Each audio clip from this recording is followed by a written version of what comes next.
Welcome back to the class, everyone.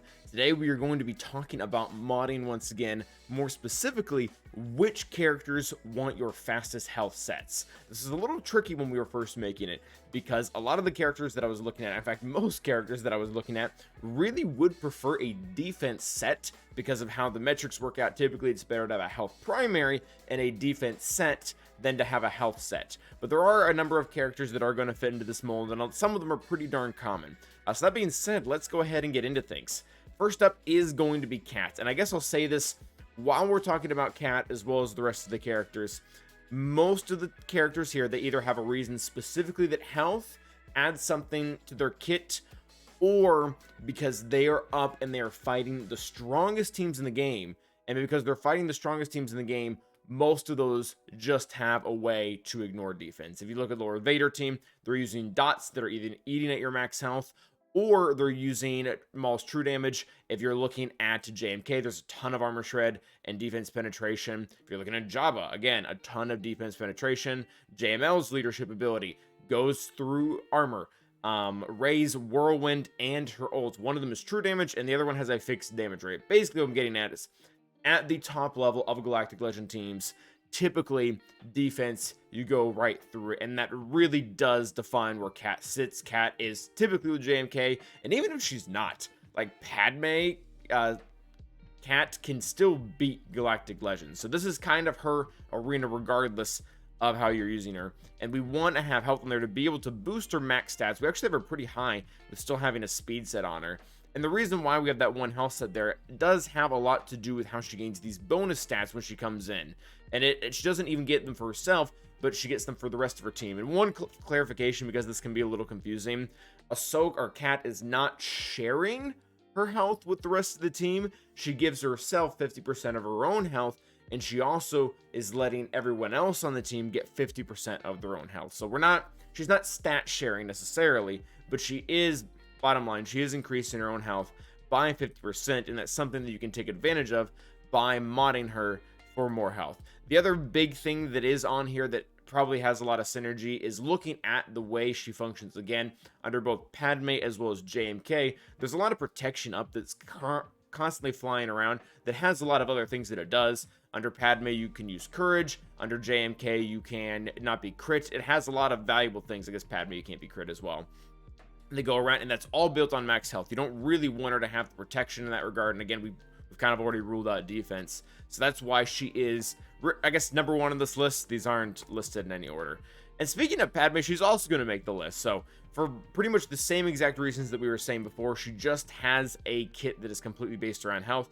If you're using her own leadership, whether that be in 3v3 or in 5v5, she has 50% health, and again, that is all built on protection up, and then all these fun things come out of protection up, like we talked about. Courage comes out of there. She can't be debuffed, as well as they can't be critically hit when any of that happens. One other thing that is really cool, and this could actually be retrospectively applied to Cat, is even when she's not in the leader spot, so let's say you're using JMK and Padme on the same team and JMK's in the leadership, when an enemy attacks out of turn against a Galactic Republic ally, that ally gains protection up 10%.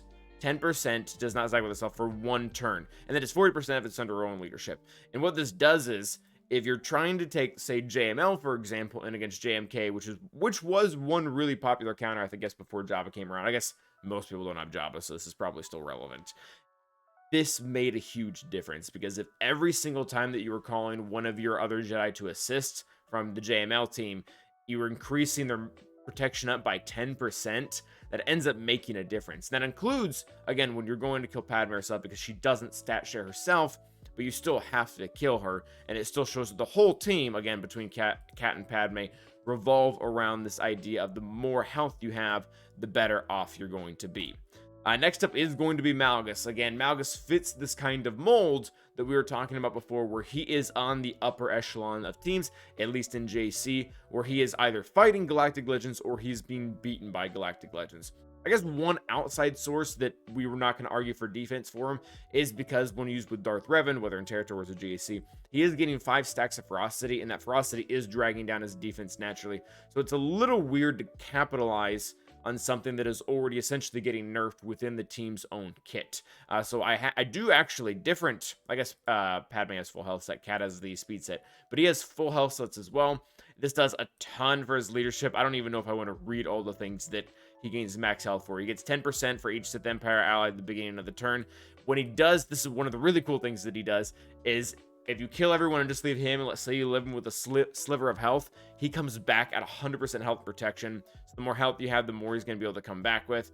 He gets an additional, looks like he does get additional, yeah, every single time someone falls below 50% health. So I guess that's kind of nice. It's really not super relevant for him because he's typically the last to die. The reason why that 50% can be important, though, because if a character has enough DPS to one-shot a character from, say, 60 to 0, then the fear is just kind of not really that big of a deal. Although, again, that's not really relevant. I don't know that many characters that are just taking Malgus from 60 right down. But yeah, so he does continue to gain a lot of health. 10% health and protection whenever a Sith Empire ally is afflicted with a debuff. So that's not adding to the max health, but that is recovery. So again, another reason why he wants, and I think one of the bigger reasons why you want it is because he gains the additional 50% here, but also this ability, and this was really relevant for the last 3 months, it'll continue to be kind of relevant, is 40%, this is built off of 40% of Malgus's max health. So the larger you get that pool, you're not just making him more survivable so that he can tank more and be like the leader and not die and stuff like that, but it's also going to be relevant of his damage. And this was really important when he had his Datacron because he would just spam this move over and over again and just wipe out your whole team. But it's still like 4-turn cooldown, it'll get used every now and then. And then yeah, his basic also increases his max health by 20% up until 100%. So he has so many ways you can capitalize that just to get it larger and larger and larger. And he's a monster of a tank. I mean, most of my strategies in GAC revolve on either using a Galactic Legend against him or using a team that can just flat out annihilate him. Some like Nihilus or maybe even Mando. Next up is going to be Grievous. Grievous really had to make this list for fastest health sets out there just because he gets so much. Similar to Malgus, he does a lot of things that revolve around health that isn't just about his survivability. One of the big takeaways of his kit, probably the biggest, and I believe it's in his unique, he derives all of his damage from his max health. So all of these hits that are coming in, or is it through these individually? Yeah, it is. Oh, that's kind of weird. Typically that would be on a unique, but all of his damage is based off of his max health rather than his physical offense. You're not just getting a question of survivability, but you're actually dealing more damage every single time you get it. And he has some other really cool things in his kit that we want more health, specifically his unique, where he is going to, anytime he's dipped down below 100% health, he's going to force a mark onto any droid ally that is near him. They can be light side, dark side, doesn't really matter.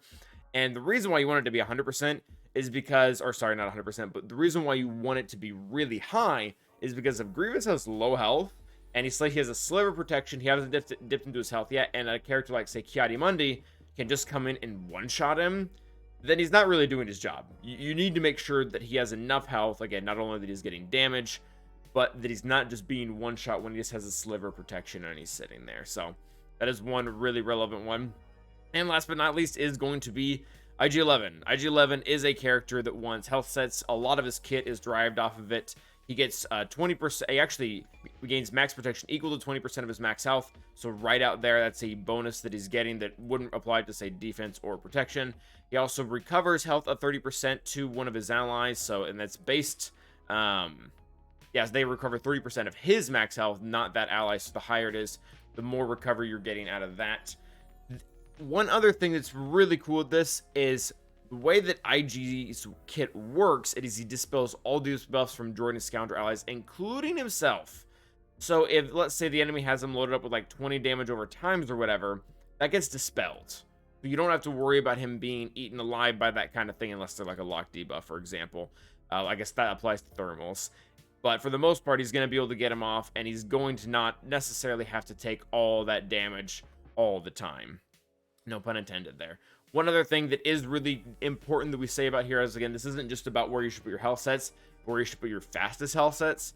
And we talk about IG because if you're using BAM or even Daba Boba in like territory wars, you need to have him fast enough that he goes immediately after Bam, so that you can kind of continue this turn meter train so the Bam can get to his 20 birds and just flat out annihilate him. I remember a while ago in JC, one of my opponents talked about, like, they fought a lot of Bams, but they never fought one that was clocked properly.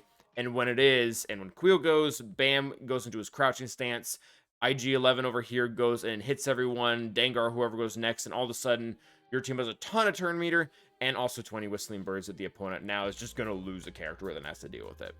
Those are going to be our 5 characters for health sets. We're nearing the very end of the series. I think we only have speed to cover. But thank you guys for watching, and as always, stay awesome.